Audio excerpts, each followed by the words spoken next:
Nagabenta ki khubor baman kasngi paidbah subscribe ya u an nigilong ki khubor bam ta kasngi umintru rang ba aga jila ula ong ba jingpli ki electric bus e-bus hapo ka PM e-bus service scheme kari gabenta jung ka jingthmu ka bahe jung ka sarkar ban pynduna ga jing khapngiah akali ha Shillong ban pinkhanya ka public transport ulong ba ka sarkar kadang persang bunjat ki rukam traikam ban pinbha ya kalit ka wan paidbah bar ka jing benta jung ki paidbah ha ka public transport Ulapan pauru baga new administrative city hamau diang ki parking lot pathamai berki surok ke brangshna ki nyarap shibun ban pyndunai ka jingdeng kali hanong ba Shillong.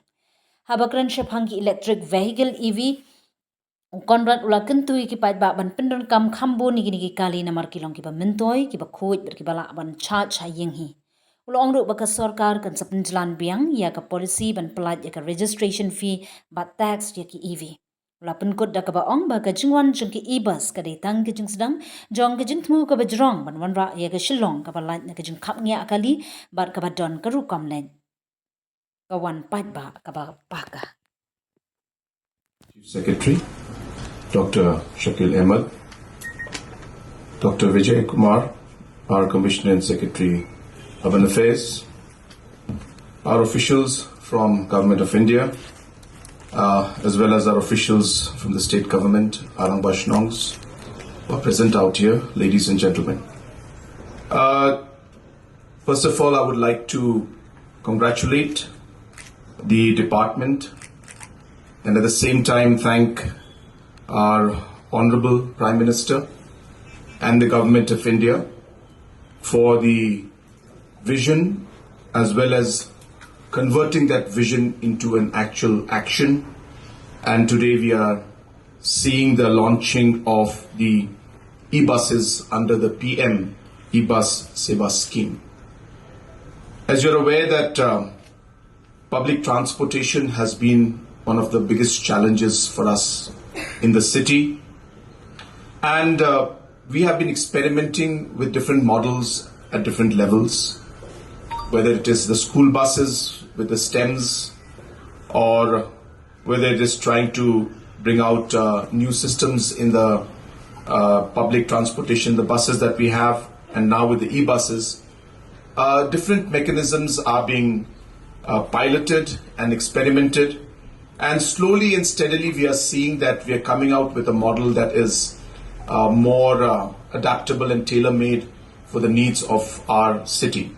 And the ultimate goal of this entire process is really to figure out how we can decongest the city, how we can ensure that people will use public transport more than the personal vehicles, so that the congestion in the city can reduce. And that, of course, as we know, has got multiple benefits for everyone. So I'm very happy today that the e-buses are being launched. And of course, we will see more of these buses coming up. And I'm sure that slowly and steadily, we will see the impact of this kind of a system coming into place, which will lead to ultimately the desired decongestion and reducing the traffic issues that we have in the city in the days to come. Apart from all of this, you're aware that the different parking lots are coming up in different areas, and very soon we'll be inaugurating many more of the parking lots, especially the one that you've seen next to the additional Secretariat building.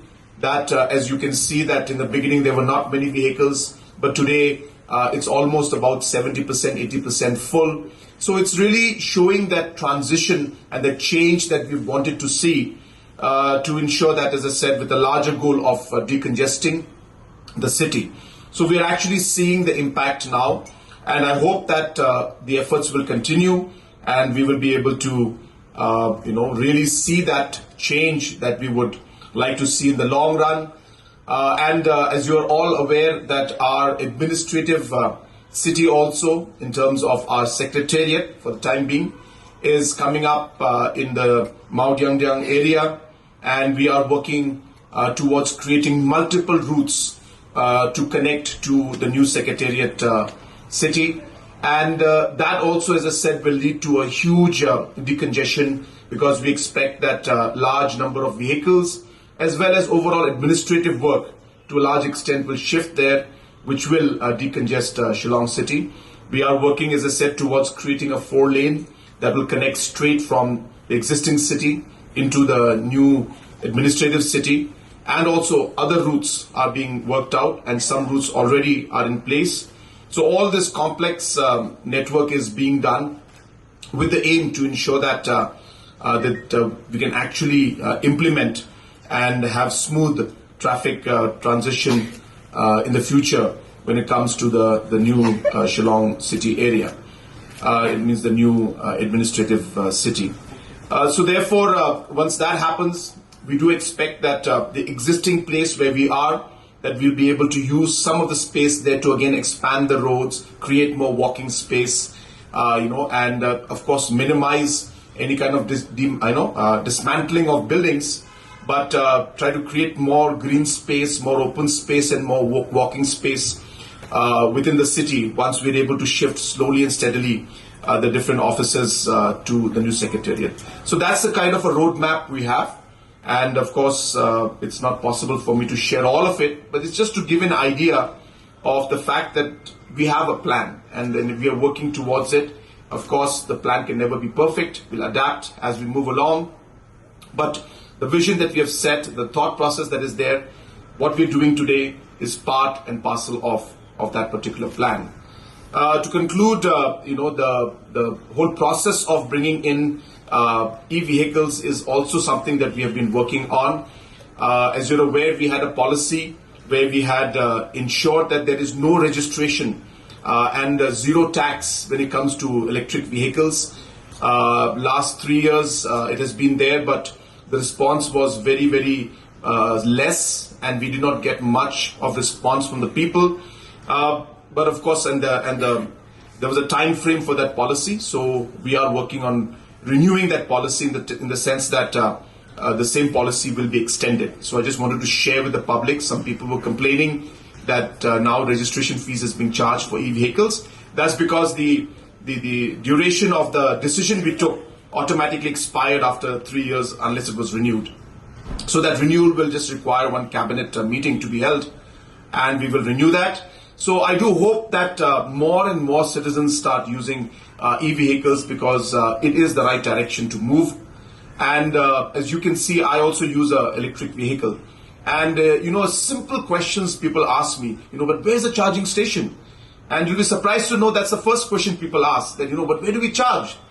And a lot of people don't know, actually you charge at home, because it's a simple system. It's like charging your mobile. So it's not that you need a charging station to charge your vehicle. You just put in a small machine. It's really small, and wherever you park your vehicle or keep it, it just fits there.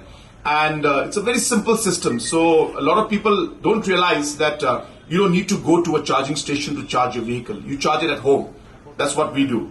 And you'll be surprised to know that last time I drove from here to Cherrapunji, to Sora, and going to Sora and coming back, it showed that I had covered about 70 kilometers I had used.